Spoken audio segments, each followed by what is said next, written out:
Exploring space. If you think about that term, you might think of something like this here. So you see an astronaut maybe, or a rocket, or something flying out of space. Planets, all of these kind of things.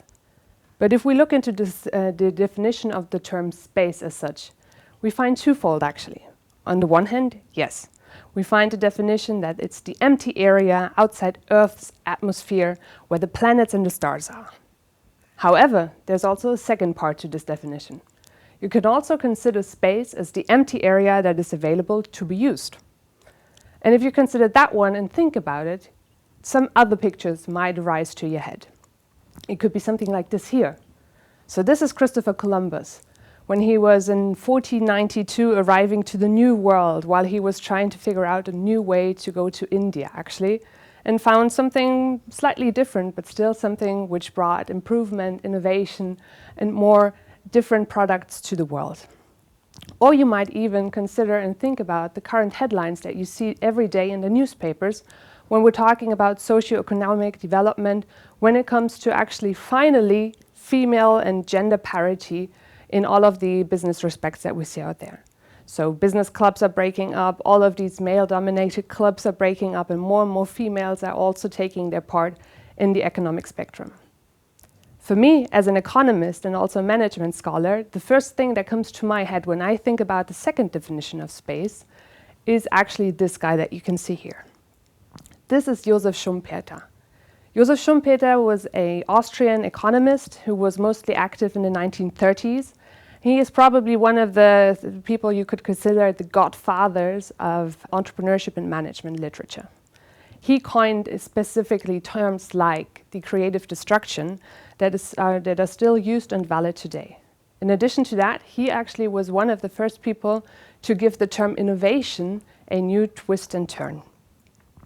So what he says basically is that innovation is the configuration and the combination of different kinds of resources, people, knowledge, the old and the new, and only by this basically we have innovation. He, however, distinguishes very exactly between invention and innovation. Innovation, as I said, is the thing that could arise basically to everybody. Everybody of you also here in the audience could be an inventor and bring something new to the space that is available out there. However, if we're talking about innovation, we have always this social functionality in here. So we have specific socioeconomic actors who have this approach or the purpose to also commercialize these inventions that we have. And this is exactly what he names entrepreneurial function. So here we come to the whole topic of entrepreneurs and innovation, which are actually one of the most important drivers to wealth, prosperity, and economic growth also today. These ideas are basically almost 100 years old, but also 100 years later, basically, we still see exactly this happening outside. We have certain people who drive these kind of innovations, not only inventions, but really innovations, and who really fulfill their entrepreneurial function, their entrepreneurial purpose. As you can see here, I brought 3 examples to kind of fulfill both perspectives to the definition that I just showed you. On the left-hand side, we have Sir Richard Branson, somebody who is all over the media and has actually become known for his record label that he started back in the 60s, 70s, and turned this little company basically in a worldwide magnum multi-billion-dollar empire, which is actually now looking into the whole topic of space travel. So not only is he looking into any kind of ways to fulfill the new with music, with books, but now also space travel with Virgin Galactic. In the middle, you can see a person that you must probably not have missed in any of these current discussions in the media. Elon Musk is the CEO of Tesla and has also had a rocket career in all kinds of crazy innovations and inventions that he turned into companies, such as his one and only project that he's focused at right now, which is SpaceX. So also he is trying and aiming at commercializing space travel and also popularizing Mars. Last but not least, somebody else you might be familiar with is Jeff Bezos. Jeff Bezos has actually started Amazon. So one of the most used platforms in the internet out there currently. but also he resigned from his post as being CEO of Amazon and turned into something more spacey, namely Blue Origin, which he founded already in 2000 and is still the founder and the CEO of this company, which is also aimed at disrupting what has been there before, namely the space industry as such. Thinking back to the definitions that we had, so we see that space is something which has to do with planet Earth and beyond, basically, but also exploring the new is something that the new and currently arising field of new space industry is combining perfectly. So in terms of Schumpeter, we have the phenomenon of creative destruction here, because we have this old and traditional industry of space where we have different big players such as Airbus, OHB, and so on and so forth, who have been the standard set of players in this market. However, we see that new companies, such as the one that you just learned about, such as SpaceX, Blue Origin, or Virgin Galactic, or many, many others that we also have here in Germany, such as ESA Aerospace or Aurora Tech, are actually in the process of disrupting. These companies aim at rethinking the status quo and by creating something new, disrupting the old, and also moving them away or removing them from the market. What do they have in common?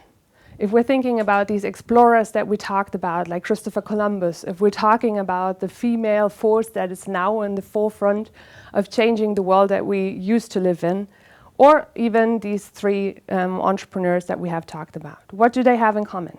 Well, my guess would be that they have one thing in common apart from skills, education, and motivation.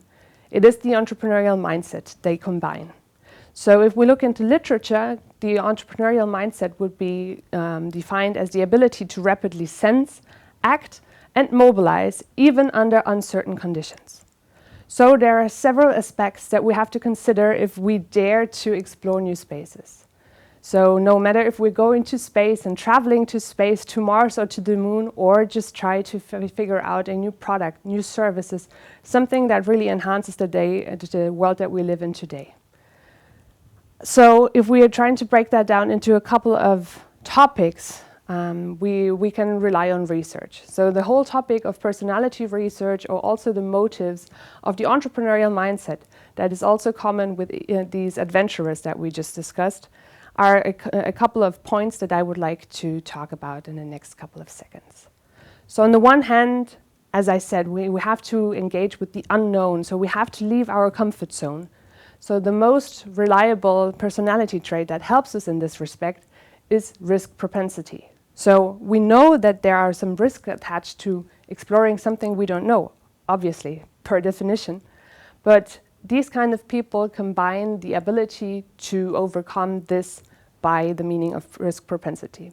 They know there is risk attached, but they take it and they deal with it. This goes very closely hand in hand with the topic of overconfidence.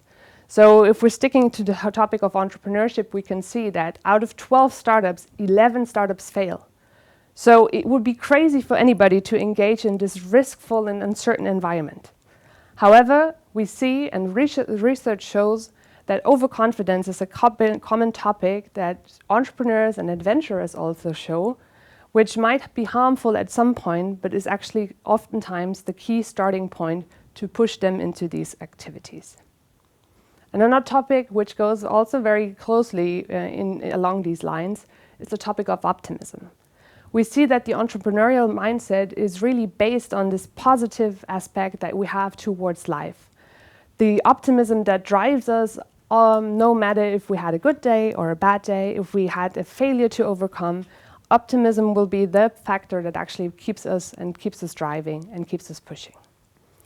Other common themes that comprise the entrepreneurial mindset are the need for achievement, so doing something, achieving something, as well as the locus of control and self-efficacy. What does that mean? So the locus of control, and especially an internal locus of control, means that I am fully aware of what I'm doing and I am convinced that my actions are also the responsible topics for anything that might happen in the future. So taking responsibility and also engaging actively with the environment to reach the goals that I have come up with are actually the key points to the internal locus of control as well as the self-efficacy as common drivers to the entrepreneurial mindset. Lastly, and definitely very importantly, we have creativity as well as innovativeness. Obviously, people with an entrepreneurial mindset walk through the world with open eyes. They need to explore, they want to explore. Why did Christopher Columbus in the first place start to look overseas and see where he could actually land on? Why do people go to Mars? Why do people go to the moon? So these kind of things come along with creativity and innovativeness. In order to reach a goal, they become creative to find ways to make it really happen. So, history has shown that exploring new spaces in one way or the other has proven beneficial for society as well as humankind in general. Obviously, for one personally, there might be setbacks, there might be failures. However, with that kind of mindset, we can change the world and we will stay innovative and we will stay ahead of ourselves. So although it is uncomfortable to do this, and this requires a specific mindset, going out of the comfort zone and doing something stupid and crazy for the first sight, I highly encourage you to try to train on this kind of entrepreneurial mindset, engage more into these personality traits, and explore new spaces on Earth or beyond. Thank you.